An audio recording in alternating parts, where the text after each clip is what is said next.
नमस्कार, मी अतुल राजेंद्र टिळेकर.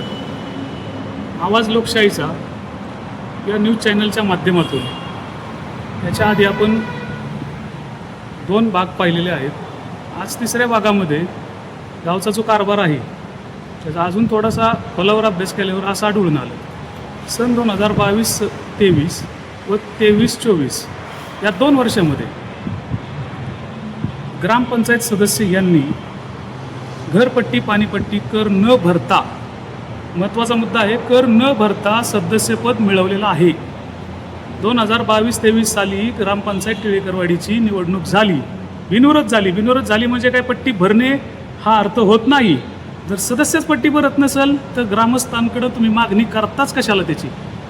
आणि त्या कामाकरता हे महत्त्वाचा मुद्दा आहे की ग्रामपंचायत सदस्यांनी 2022-23, 23-24 या सालामध्ये घरपट्टी पाणीपट्टी व तत्सम इतर काय कर असतील, वीज कर असेल, आरोग्य कर असेल, हे न भरता सदस्यपद उपभोगण्याकरता ना हरकत प्रमाणपत्र मिळवलं.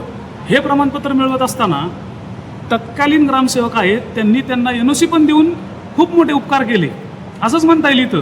कारण शासनाचा जो माणूस तिथं असतो तो याकरता असतो की शासनाचा कर जमा करण्यासाठी असतो. आणि ह्या शासन आणि सर्वसामान्य माणूस यांच्यामध्ये आपण जे लोकप्रतिनिधी निवडून देतो किंवा बिनविरोध देतो, आमच्या गावात ती प्रथाचे बिनविरोध देण्याची.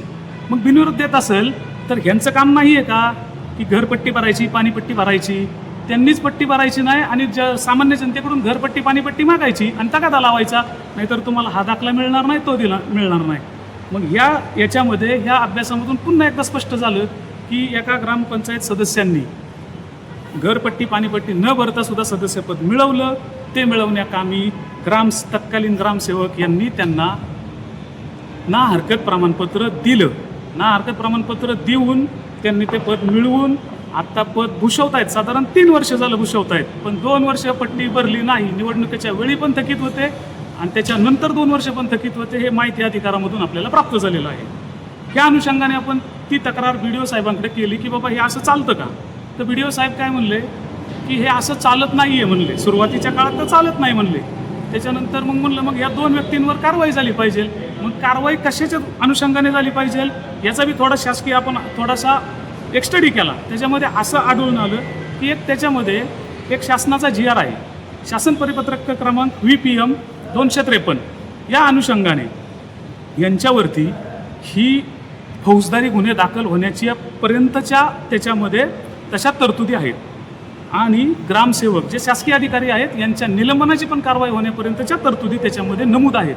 आणि सदस्यपद अपात्र ठरण्यापर्यंत आणि फौजदारी गुन्हे दाखल होण्यापर्यंतच्या तरतुदी त्या शासन निर्णयामध्ये आहेत. मग आता मला असा प्रश्न पडतो, BDO साहेब आहेत शेखर शेलार साहेब, कमीत कमी 10 महिने झालं मी फॉलोअप घेतोय त्यांचा, परंतु त्यांच्याकडून अजून कुठल्याही प्रकारचं उत्तर भेटत नाही. त्याच्यानंतर पुढे जाऊन की एक स्टेप पुढे गेलं पाहिजे ना. मग ते डेप्युटी CO आहेत, CO साहेबांना तर वेळच नसतो. त्याचं कारभारात सगळे डेप्युटी CO साहेब पाहतात. भूषण जोशी साहेब आहेत त्यांना पण वेळ नसतो. त्यांना फोनवर भेटतात ना तिथं जागेवरती भेटतात. आपण तिथं गेलो पंचायत समितीत ते जिल्हा परिषदला असतात, जिल्हा परिषदला गेलो की ते पंचायत समितीला असतात.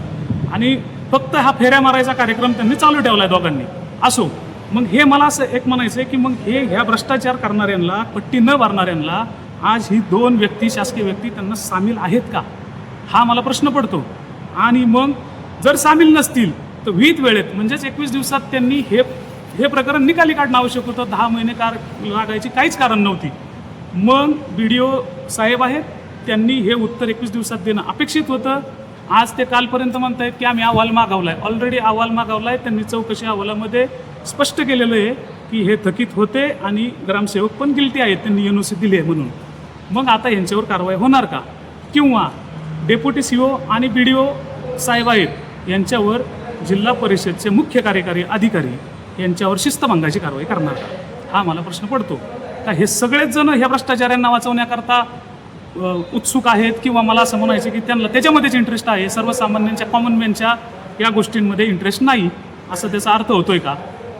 ह्याच्यामधून अजून एक मला सांगायचं आहे की जर सर्वसामान्य जनतेचा जर घरपट्टी पाणीपट्टी भरायचा जर राहिली तर त्याला साधा दाखला, रहिवासी दाखलासुद्धा मिळत नाही.